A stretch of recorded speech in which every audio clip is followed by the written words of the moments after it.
advising clients across the country. Here he is, your host, J. Christopher Boyd. Back to Something More with Chris Boyd. I'm your host, Chris Boyd, certified financial planner practitioner, and my office is Asset Management Resources. My co-host today is Jeff Perry, JD, and he is an investment advisory representative with Asset Management Resources. And we are now set for our next guest. We've got Kristen Mitchell-Hughes from the Cape Cod Chamber of Commerce joining us. Hey, Kristen, how are things? Good. Thanks for having me. Thanks for being back. I don't remember the last time we had you on, but it's been a little while. So thanks for joining us. Absolutely.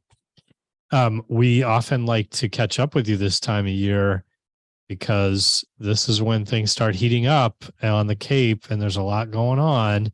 So we wanted to hear all about what's in the plans, what's in the pipeline for what's coming up as we sort of start our summer season. Unofficially, summer on Cape has started, right? Yes, it has. If you were outside this past weekend, you definitely saw it. But it was a great kickoff to summer. The weather was so gorgeous this weekend. So I'm hoping that's a promising sign of things to come. We're gearing up right now, just kind of trying to take a pulse on what the season looks like. And right now we're really cautiously optimistic. We always say that, cautiously optimistic, that things, it looks like we're going to have a really busy summer. How much does weather play a role in the economic prospects for our summer, season or summer economy? Yeah, I mean, weather definitely plays a role. I think you know about our Quahog Day event, and that's actually why we came up with that event in the first place. But I think not as much as it used to. I think people definitely, there was a lot more trend to last minute bookings in the past. But because there's so many bookings for vacation rentals now, it does push people to plan farther out. And I do think there's just a lot of pent up demand still. That's for sure. And I think people want to travel no matter what. Very true. People are just craving making up for lost time and reconnecting with loved ones still after the pandemic. And the travel industry is definitely benefiting from that. Yeah, Absolutely. that seems to be the case, huh? I'm sorry, Jeff. I was going to say, if you don't plan ahead now, like if you're just thinking you might want to go to the Cape the first week in August and you wait until July 15th, you're probably not going to find a rental, right? Absolutely. And I know last year, even hotels, motels or resorts, not just the vacation rentals. If someone came to like late June and we're looking to go in July and August, it was tough. Right. It was tough to find what you wanted.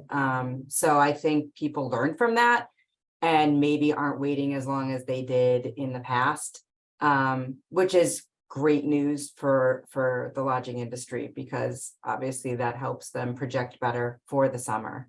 But everything we're hearing so far, vacation rentals, advanced bookings, they look strong. So that's great. I know for our website, capecodchamber.org, we've had over 1.7 million unique visits so far in 2023, which is up 60% over last year. Wow. So that shows the pent up consumer demand. People are looking for the travel info, hopefully booking. So those are all indicators to us that it's shaping up to be a good season. And Kristen, the labor industry, the labor situation rather has been very tight for a while now. That's been a challenge in past seasons. How is it looking for, the availability of help for a lot of the kind of businesses that ramp up looking for help this time of year? Yeah, I mean, that's always, the labor shortage is always going to be something that we're contending with. The Cape Cod Chamber is doing a lot of work with trying to secure housing for J1 workers, where we're trying to support, the hospitality industry however we can. That it's hard because last summer, I know like there was a lot of people here. Probably one of our historically best seasons, Mhm. and you want to be able to provide the customer service that people expect. And with a, smaller, tighter labor force, that's tough. But I think, the restaurants, the hotels, the attractions are doing the best they can, and that's really all we can do. Just trying to support them however we can. You mentioned the Quahog. When was that? Is that event that happens? I probably missed it. Was it late? Was it? Oh, you did not miss it. It's the okay. Excellent. first day of summer every year. So this will actually be our first year since 2019 that we're back live in person. How many years have you been Quahog. doing the Quahog? This is the 15th year. Wow. Wow. So, yeah, so Doug's getting up there in age. Yeah. Yeah. But it was funny what we were saying earlier. How many Quahog years is that? I don't know how that translates. I don't know if it's like dog years. But we actually came up with Quahog Day back in 2009, and it was because it actually came about. We used to laugh because our visitor center staff would always like field calls, and it would be people calling in maybe February and be like, what's the weather going to be like? I'm visiting the first week of July. What's the weather going to be like? And we're like, this is New England. I mean, you never know. So it was always, That's New funny. England weather can be fickle. That's a tough question to field. So we decided to just kind of Fun at it, huh? up to our meteorological mollusk. I can't believe I can actually say That's that. pretty good. That's impressive. That's Yeah. a good. And so that's how Doug the Quahog came to be. And we just let him address it. So yeah, he'll come out in the first day of summer. Again, that will be Where and when is the sighting expected to happen? Yeah, so it's Wednesday, June 21st. It's going to be at Treehouse Brewing Company in Sandwich, so right on the water, noon to 2 p.m. And he will come out and let us know how many beach days we can expect for summer 2023. I will say that last year he predicted 85 beach days, and he totally knocked it out of the park. I think the sunny weather last year took us all the way into our second summer, which kicks off after Labor Day, and really went right through early October. So Well, my guess is Doug's an optimist usually. I think so. His only year, though, that he was wrong was the first year, and we almost ate him, but we didn't. We gave him another chance, and I'm glad we did. But we'll love to see people come out for that. Again, being back in person this year. And I think that's also what we're seeing. I think a lot of events were back last year, but I think this year, like, we're seeing like all the events. Really, it seems, I don't want to say get back to normalcy, but really, like, I think there is a more of a sense of normalcy. Absolutely. So that's we just had a member of our team out last week or two with COVID. It's not like it's entirely gone, but it does seem like people are in the mindset to keep moving on, to not let it get in the way of being active and engaged again. Especially with so many people vaccinated and the like. I agree. And, Cape Cod, like, it's still a place like I think people gravitate to because we do have like, we have the fresh sea air and the wide open spaces and a lot of, places to just, connect with nature. And so, yeah. What are some of the things we should be expecting and look for this summer? In terms of events? Yeah. You have any highlights to point out to our listeners? Yeah. I mean, in June, I know we have the Cape Cod Pirate Festival that's coming up. That is at the Yarmouth Fairgrounds, and that's a really fun event. Fun for kids, I'm sure. Yeah. I took my son last year and he loved it. The Father's Day Car Show, which is a tradition in downtown Hyannis. It sure is. Yeah. That's such a great event. Trying to think. I know there's a Juneteenth celebration as part of the Arts Alive event in Falmouth. Nice. In downtown Falmouth. Obviously, Cape Cod Baseball League is almost back. One of my favorite days of year. Opening day is Saturday, June 10th. And really, we That's a always say you treasure. That's a never have, local treasure for sure. Yeah. oh It is. yeah.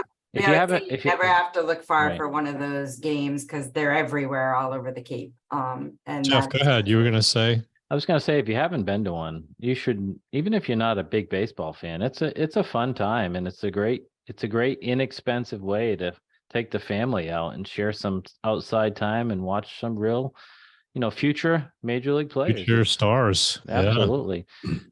definitely, it's free fun at its finest. I mean, you just grab like a beach blanket or a beach chair, and I mean, it's seriously, I would say, one of our top summer attractions. As it should be, yeah.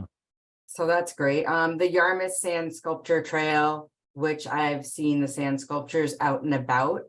That's always a fun, sign of summer. Yeah, that's something I've never been to. I've seen the pictures online and it's Right. always amazing. But when is that roughly? So those are mostly out now, and Right. they'll be out through mid-October, and they have maps at the Yarmouth Chamber of Commerce Visitor Center that you can pick up, or you can also download them from the Yarmouth Chamber website, and it's fun. It's like a scavenger hunt. You can go around and snap photos with them. I think they actually have a photo contest too. So that's a great interactive event. We've got the Cape Cod Hydrangea Fest, which is for the Chamber, one of our signature events of the year. That will be July 7th through 16th. And obviously the star of the show there is our beautiful hydrangeas on Cape Cod. Sure. So the main attractions are daily tours of private gardens, which are Cape wide. Each tour, I think, costs $5, but all the proceeds go to benefit nonprofits on the Cape. There's also gardening workshops and artisans selling hydrangea inspired artwork. And so there's a lot that goes into the event. It is all things hydrangeas, but people think about Cape Cod and they think about hydrangeas. So it's great. It's such an event that's grown so much. And CapeCodHydrangeaFest.com is the website for that, where you can, if you're interested in going on the tours, you can find all the tour information there. All right. No pun intended that it's grown, huh? Yeah. Grows every year in July. And then obviously 4th of July, we've got July 4th coming up, fireworks, Falmouth, Mashpee, Orleans, Sandwich, Provincetown. I think I've covered them all. Do we have enough fireworks for everyone, do you think? Yeah. That's plenty of options there. Yeah. And parades and baseball league games that night.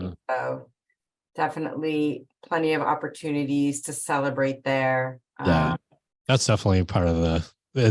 So that's definitely that 4th of July season when it's like, all right, now it's really summer. All the village parades are just Americana at its best. I mean, it's the one in Sandwich where I lived for a couple of decades is it's just magnificent. Yeah, it really makes you feel good. It does. Strong sense of community. Yep. Pride there. Yeah. So well, I don't know if we covered it all, Kristen. Was there anything else that you wanted to, but that was quite a list that you just ran through. Pretty impressive. Thank you. Yeah, no, I mean, I'm excited because it's great to see all the events back. Our events are one of the things that make Cape Cod so great.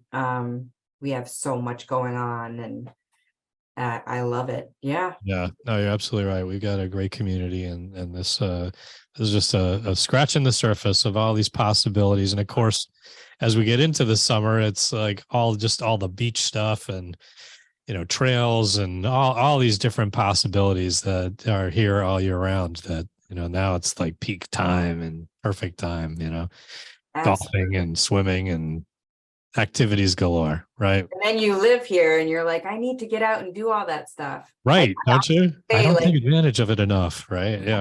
I always say I market all of this stuff to the point that like I almost feel like I've done it. And then I'm like, wait, I've never actually gone on a whale watch. I need to do that. But you definitely do. Because I talk about it, I share videos of it and all this stuff. And I'm like, I have never done it. Yeah. So we all have to have our own little it's summer of 23 for you. Whale watch on the list. It's gonna happen. Got to make your list of things you want to do to be intentional so you get them done. Yeah, Check the box. absolutely. All right. Well, Great. very good. Kristen, thanks for making the time and joining us and sharing with our audience all that's going on. It's Yeah, thanks for exciting. having me. It's the time of year we look forward to. Looking forward to a great season. I So assume thank you. I assume all the events are on your website. What is it? Yes, capecodchamber.org. The events calendar is fully populated, so.